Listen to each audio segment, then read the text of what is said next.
suster dan teman-teman laki-laki dan perempuan. Dalam nama Bapa dan Putra dan Roh Kudus. Amin. Salam Maria. Salam Maria, penuh rahmat, Tuhan sertamu.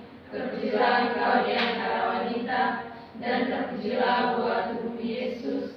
Santa Maria, Bunda Allah, doakanlah kami yang berdosa ini, sekarang dan waktu kami mati. Amin. Dalam nama Bapa Dan Putra dan Roh Kudus. Amin. Terima kasih Vince. sama. Oke, baik, sekarang suster mau absen dulu ya. Ya, suster. Vince, Hadir suster. Juwita, hadir suster. Isa, hadir semua kok? Ya, suster. Sumakan semua nih? Sudah, suster. Kalau begitu kita lanjut. Kenapa belum makan? Dia pemasak-masak. Tidak ada uang? Iya suster. Nanti suster beli ya. Oke, sekarang kita lanjut materi kita yang berikut, yaitu sifat gereja yang Katolik.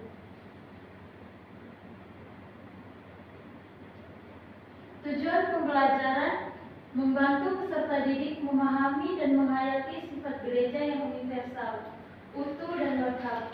Memahami sifat gereja yang Katolik penting karena memberikan dasar bagi panggilan untuk merasul dan memperjuangkan nilai-nilai kerajaan Allah. Dengan mempelajari dokumen-dokumen penting gereja Katolik, ajaran kitab suci dan tradisi gereja. Yang kedua, peserta didik dapat memahami dan menghayati sifat gereja yang Katolik. Di sini suster ada cerita dan suster akan baca, adik-adik dengar karena ada pertanyaan. Cerita kisah Maria dan Yohanes. Di sebuah desa kecil, hiduplah seorang perempuan bernama Maria. Maria adalah seorang Katolik yang taat dan selalu rajin beribadah di gereja. Suatu hari, Maria bertemu dengan seorang pria bernama Yohanes yang berasal dari desa tetangga. Yohanes adalah seorang Muslim yang ramah dan baik hati. Maria dan Yohanes pun jatuh cinta dan memutuskan untuk menikah. Pernikahan Maria dan Yohanes menimbulkan pro dan kontra di desa mereka. Sebagian orang tidak setuju dengan pernikahan mereka karena perbedaan agama. Namun, Maria dan Yohanes tetap teguh pada pilihan mereka. Mereka percaya bahwa cinta sejati dapat mengatasi segala perbedaan. Maria dan Yohanes pun memutuskan untuk membangun sebuah keluarga yang harmonis. Mereka mengajarkan anak-anak mereka tentang nilai-nilai agama masing-masing. Maria mengajarkan anak-anaknya tentang iman Katolik, sementara Yohanes mengajarkan anak-anaknya tentang Islam. Anak-anak Maria dan Yohanes tumbuh menjadi pribadi yang toleran dan menghargai perbedaan. Mereka tidak pernah merasa terbebani oleh perbedaan agama orang tua mereka. Mereka justru merasa kaya karena memiliki dua budaya dan dua agama yang berbeda.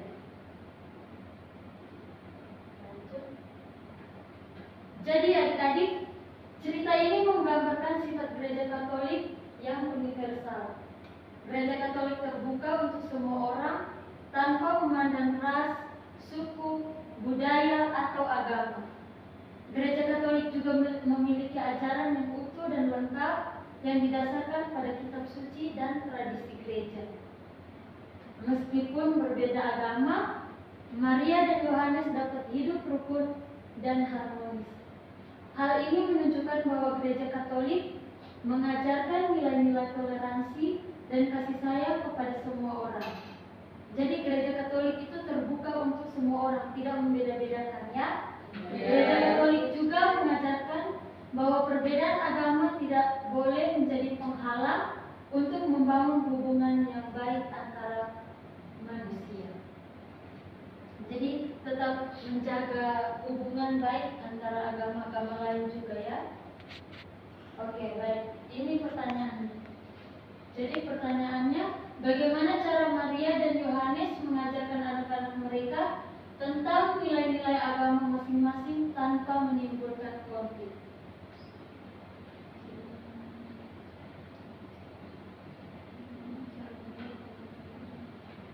Kalau belum bisa jawab sekarang, ini jadi tugas ya? Ya, sudah. Oke, kita lanjut ya. Ya.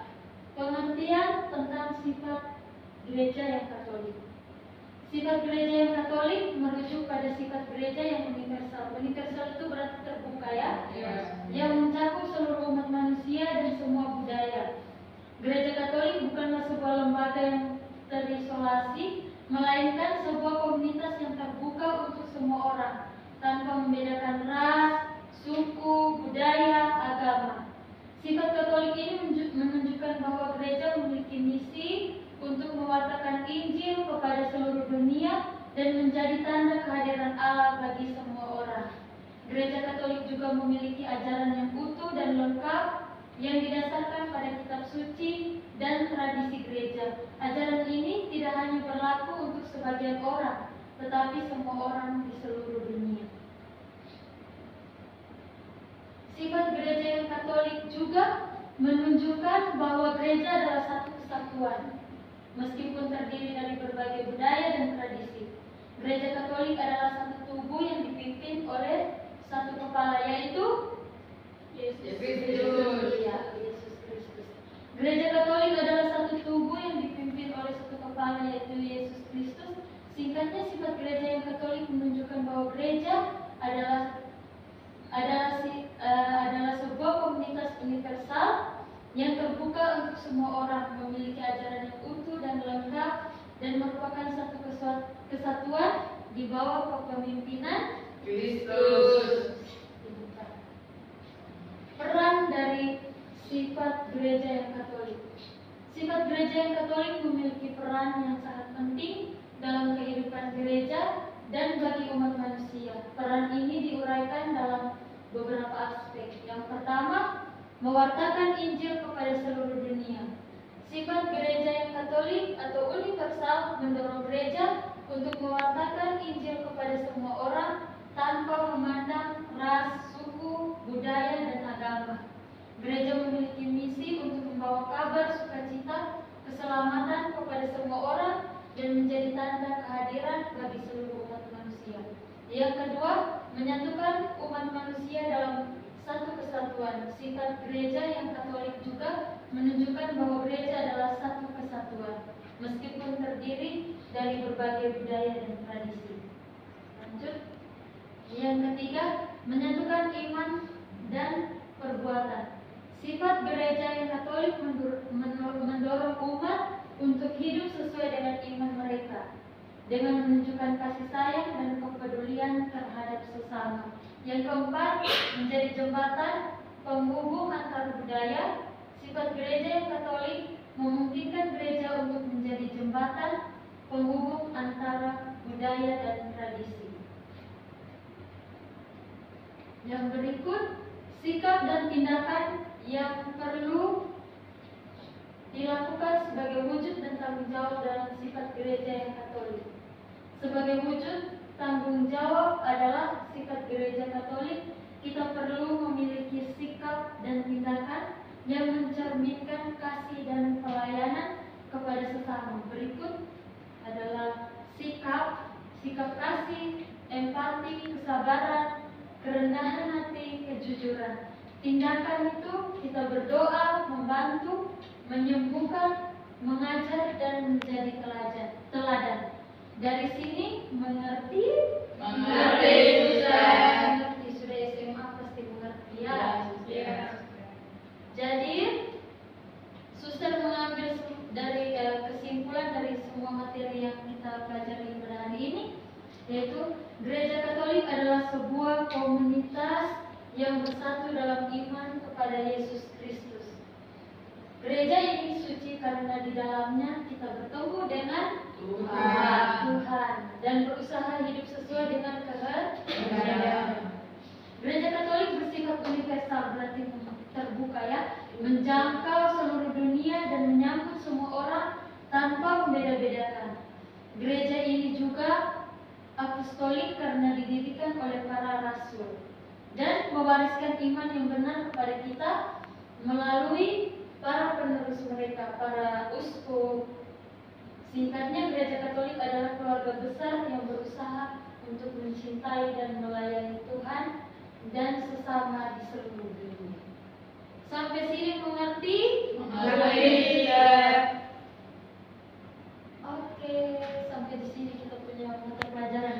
Jangan lupa tadi ada tugas minggu depannya. Harus kumpul. Itu supaya menambah kalian punya apa? Nilai ujian